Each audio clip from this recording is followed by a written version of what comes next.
Ассалаумағалейкум қазақ ет арнасының көрермендері және YouTube сүйер қауым. Қалдарыңыз қалай? Мал-жандарыңыз барлығы аман есен бе? Видеоны көрместен бұрын каналға тіркеліп, лүпіл басып, пікір қалдырыңыздар. Лайк басып, подписация етіліп, комментарий қалдырыңыздар. Ең басты бүгінгі айтып өтетініміз біздің осы жердегі тұрған патчос бұқаларымыз өкінішке орай дегенде бордақысын қызығын көре алмадық. Барлығын ортақ бағамен сатып жіберді. Бір кісі бір бұзауды көруге келіп, бұлардан патчостан басқа ангус бұзау алған болатынмын. Соны көруге келген. Сол бұзауды көріп қалғандарында ұнатып, барлығын сатып алды. Енді патчос бұзауларды мен 220 мыңнан алған болатынмын. Сіздерге айттым. Бұлар енді бір жасарлар болды ғой. 220 мыңнан алып, 290 мыңнан өткізіп жібердім.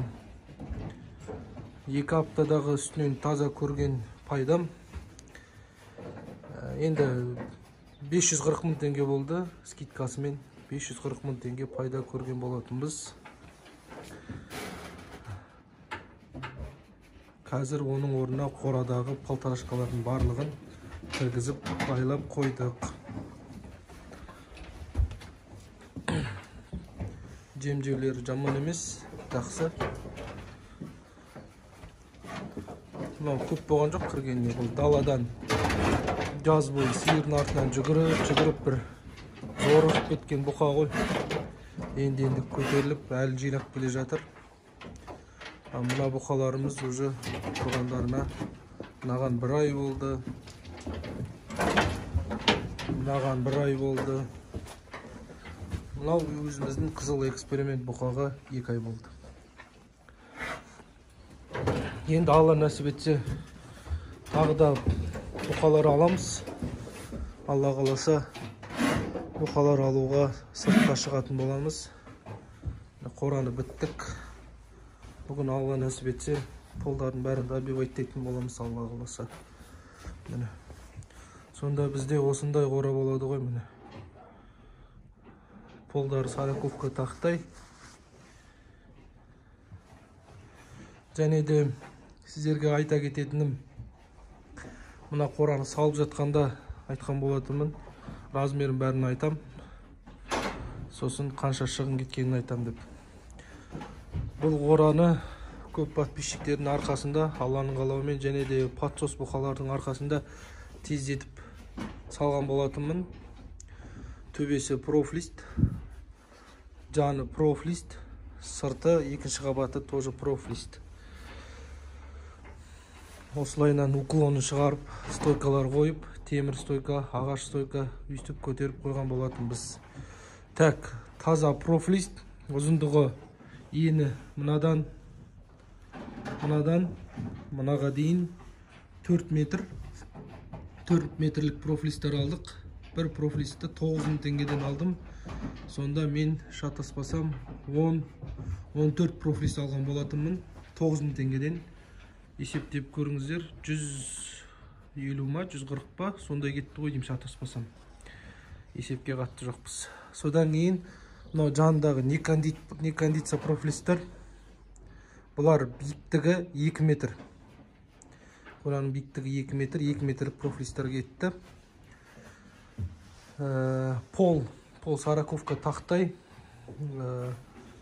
Тоже вагоннан түскен бушный тақтайлар алдық. Бір 3 метрлік тақтайларды 1000 теңгеден алған болатынмын. Ортасынан кесіп, мені салып жатырық. Қысқаларын үйістіп, құрастырып жатырық мені. Бұйыртса, жақсы пол болады. Енді астаулар өзімдікі.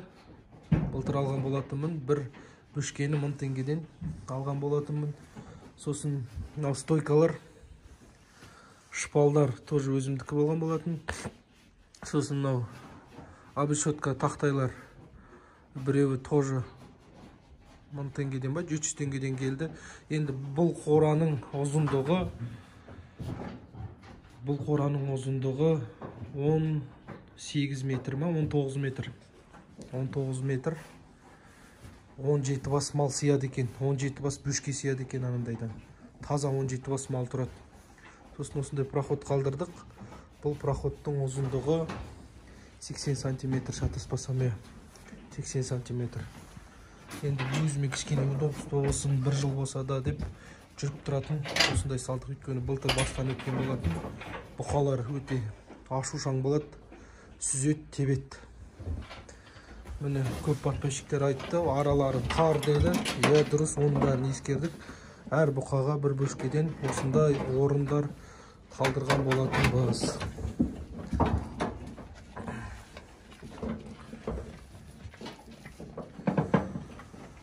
Осы құрметті көрермендер, енді Алла қаласа 15 бас бұқа алу керекпіз. 15 бас бұқаны осында қойып, толық 20 басты қою керекпіз. 17 бас осында, қалған үшеуі ана жаққа кететін болады. Алла қаласа. Сосын сіздерге жақсы видео болсын деп, жақсы качество болсын деп, жақсы көрінсін деп, өзіме де ыңғайлы болсын деп iPhone телефон сатып алдым. Кішкене видеоны действительно качествосы бәрі жақсы, тамаша түсіреді екен. Звук бәрі жақсы жазады екен. Міне, пока 5 бұқа орда қыла тұр. Енді сауда болғаннан кейін, кішкене осы алып сатқаннан кейін, подсостардың бағасы келіп тұрғаннан кейін сатып жібердім. Сатып жібердік. Енді Алла нәсіп етсе, тағы да бұқалар алатын боламыз. Жай-жайдан үлкен биікке, шыңға бірден шығу ешқашан ешкімнің қолынан келген емес, келмейді да. Сондықтан бұл қораны суық болады деп жаман комментарий жазып жатқан подписчиктер, шамамыз не нәрсеге жетті, соны істеп жатырық. Шама шарқымыз жеткен істеп жатырық. Өйткені жақсылап қора салуға биыл қаражатым, жағдайым жетпеді. Сондықтан қолдан келген дүниеміз осы болды. Қолдап отырыңыздар. Сіздер қолдамасаңыздар, кім қолдайды? Енді бұл профлистің сырты базар жоқ, суық болады. Суық болғандықтан мен бір профлисттардың сыртынан Алла нәсіп етсе рулон шөптер қойып тастаймын. Қатар-қатар, 2 қатар рулон шөп қоям. Ақ болады. Мына жағы қора ақ болады. Төбесіне Алла нәсіп етсе, на профлист терлемес үшін қалдық шөптер және далада өсіп жатқан арам шөптер бар ғой, соларды шығарып тастайтын боламын. Енді айтып өтетін жағдай, мына бұқаларымыз біздің қорада тұрған кезде жемді кішкене аса қатты көп жей қоймайтын. Өйткені бұл қорада адушыны жоқ. Біріншіден, екіншіден бұқалар адушыны болмағандықта газ болып тұрды. Бұқалар жемді аз жеп тұрды. Мен ойлайтынмын, уже 2 ай тұрған бұқа қалай жемді аз жейді деп. Жейді, бірақ қалдырып қоятын. Қазір Аллаға шүкір, таза ауаның арқасында, осы қуыс тесіктің арқасында суық болғандықтан бұқалар жемді ойран топайын шығарып жатыр. Мына жем кешке дейін төге қалмайды ғой, даже қазір обедтен кейін уже бітеді бұл жем. Енді ауыл тынысы арнасын көріп жүрген құрметті көрермендер, ол каналды мен де көрем. Ағамызға Алла разы болсын. Көп сұрақтарымызға жауап айтып жатты. Негізі орысша каналдар бар, күшті айтатын. Анау КХ Фортуна, тағы да каналдар бар. Ол каналдардың бәрін көрем. Бәрін көрем. Өзіме керектісін алам. Қателеспейтін адам жоқ, сүрінбейтін тұяқ, қателеспейтін ауыз жоқ дейді. Сондықтан бәрі қателеседі. Жаңағы ауыл тынысы каналында, арнасында айтқан ағамыз, бұл бұқалар малдар. Суыққа үйрену керек. Суыққа. мына түктөрү жүндөрү өсөт, суукка үйрөнөт булар. Булар суукты менсинбейт, бир ауыз менен айтканда. Бордакыда жем жеп турган мал денеси кызат, суукты эч качан менсинбейди. Суукты менсинбегендиктен булар адаптация болот суукка. Және де жемди де жакшы жейт. Негизги оюм менин, Алла насип этсе, кора саларда кичкене суук болганы да жакшы экен. Отдушиналарды көп кылуу керек. Корада ашык тесик көп болуу керек негизи, отдушиналар. Өйткөнү аба алмасып, корада жакшы аба болгондуктан букалардын аппетити баары жакшы болот. Сондуктан негорлум суук болса, негорлум коранын ичинде газ болмаса, букалар жемди ойран топойын чыгарат экен го, бир ауыз менен айтканда. Ал курметтүү көрөрмендер, ушундай видео болду сиздер үчүн. Алла насип этсе, тагы да видеолар чыгатын болот. Каналдан алыстамаңыздар.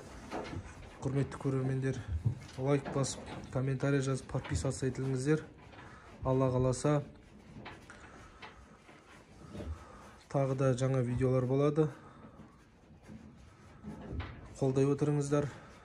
Алла насип этсе, келеси кездескенче, келеси видеода жүздескенче сау саламатта болуңуздар.